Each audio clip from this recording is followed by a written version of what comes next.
But Tate, appreciate you for making the time in. It's good to be spending these few hours with you. Absolutely. I'm glad to be here, guys. Thank you very much for having me. Thank you. So let's get right into it. So this banning happens, and we've had a lot of different people in the past get banned. I'll read some of the people on why they got banned. Sure. And I think the first question we want to get into is what everybody wants to know. No one still knows. Everything is pure speculation. Trump got banned of all social because of the insurrection. Yep. Alex Jones promoting and inciting violence, whether it's Sandy Hook, whether it's Pizzagate. Eventually, they just said, we got to kind of cut this off. Yep. Milo Yiannopoulos got banned in 2016 from Twitter for inciting harassment of SNL and Ghostbuster star Leslie Jones. Louis Farrakhan was banned for anti-Semitism comments spreading hate. Yep. Rob Kardashian was banned in 2017 for a revenge porn picture of his ex-girlfriend, Blac Chyna. Kanye West was banned temporarily for repeated posts that threatened both Kim and Pete Davidson. Yep. Rihanna got banned because they called it inciting horniness, believe it or not. That's what it was called. And for posting a topless photo of herself. Then she later on came back on. Rose McGowan got banned in 2017 off Twitter for calling out Ben Affleck for his business relationship with Harvey Weinstein, and that lasted 12 hours. Chelsea Handler in 2014 for posting a nude picture. Many were upset when she did that, but she did post it.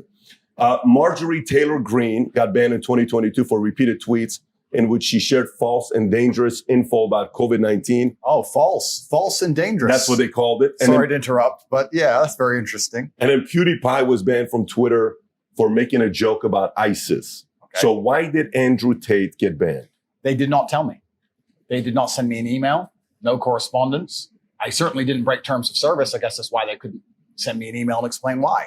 Nobody told me, whether it was YouTube that banned me or Meta that banned me. They banned me instantly and forever without any kind of correspondence. They've not told me why. They've not told anyone what I did.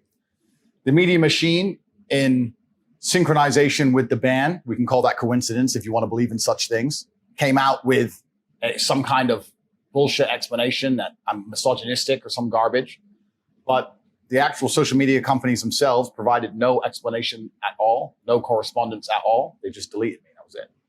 Now, are you doing anything about it? Are you having your legal team trying to find out why they did that, or you're not taking any action right now? I do have a lot of things happening behind the scenes. However, and perhaps I'm becoming optimistic in my old age, but I believe that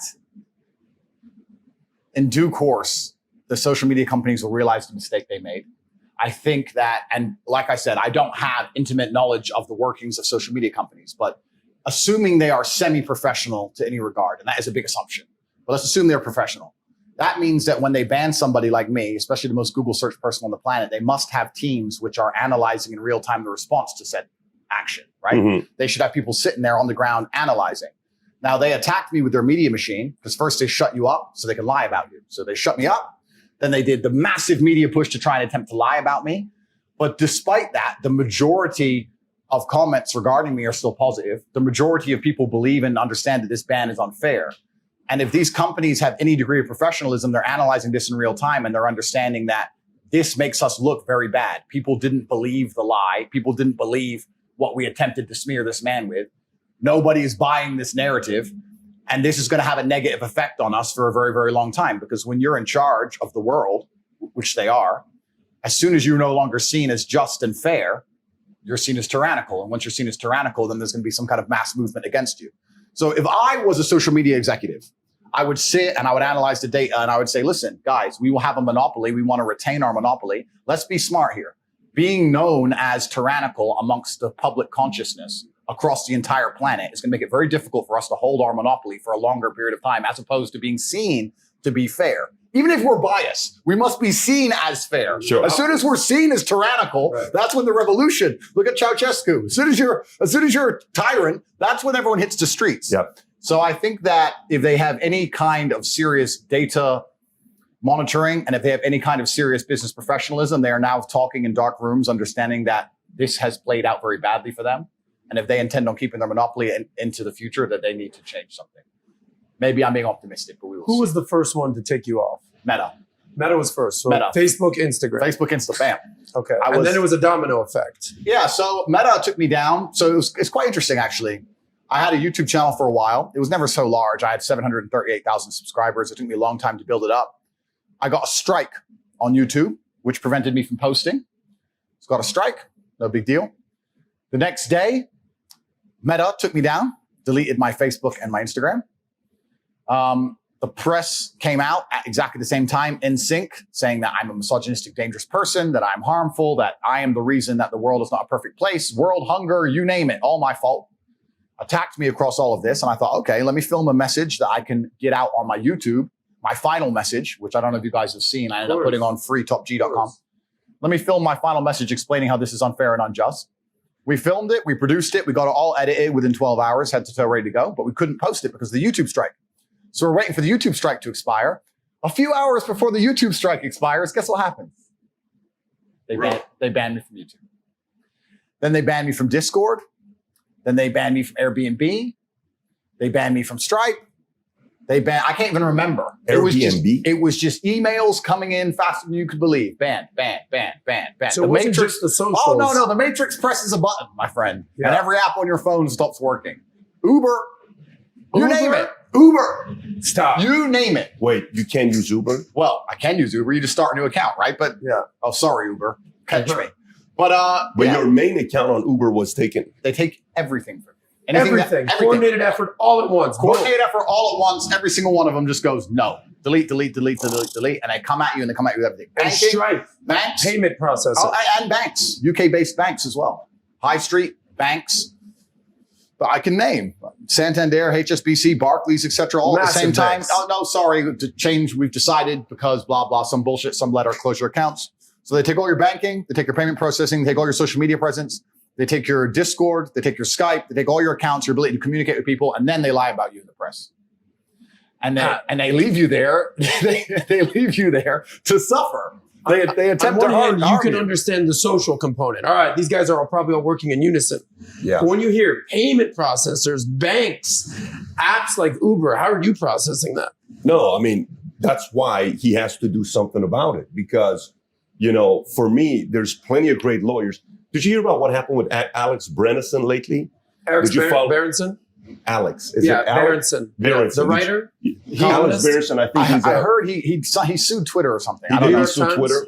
Yeah. Did you follow the story? I don't know the exact story, no. So he was on Joe Rogan. If you've not seen it, I highly recommend you watch this. So he is saying things about Twitter. Matter of fact, the tweet that got him in trouble, got him his fifth strike, was the following tweet. We can put this up there because I'm just reading what he said. This is a tweet he put out that he said, it doesn't stop infection or transmission.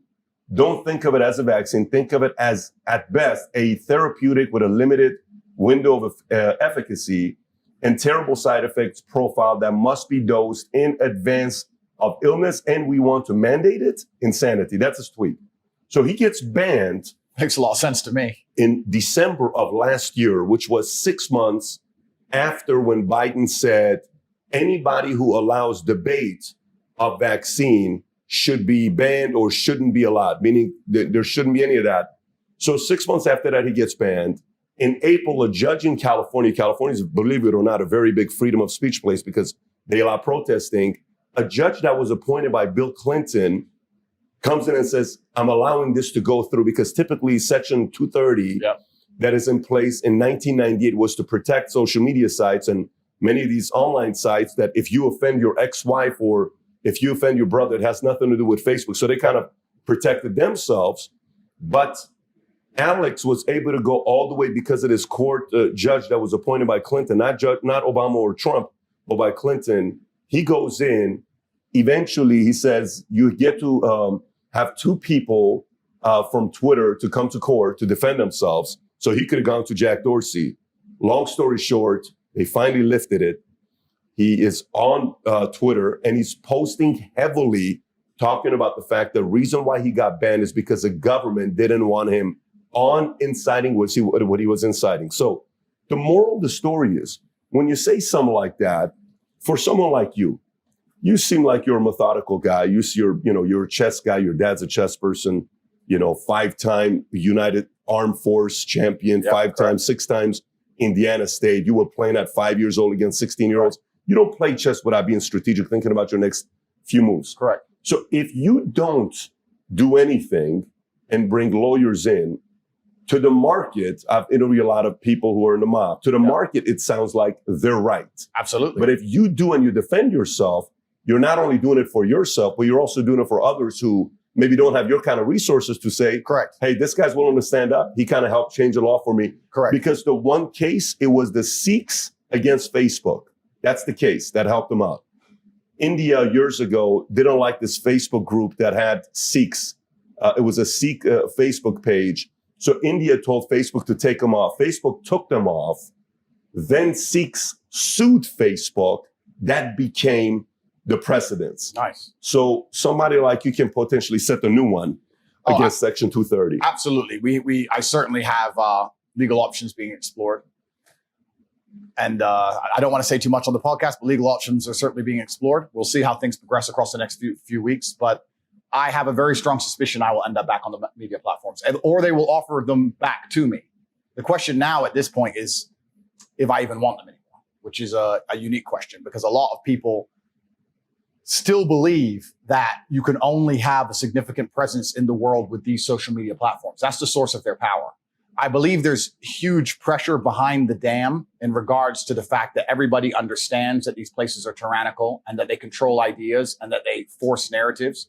And I use my wording as the Matrix. I call them the Matrix. And people say to me, why do you call them the Matrix? And I say, because they project a false version of reality in real time that people subscribe to.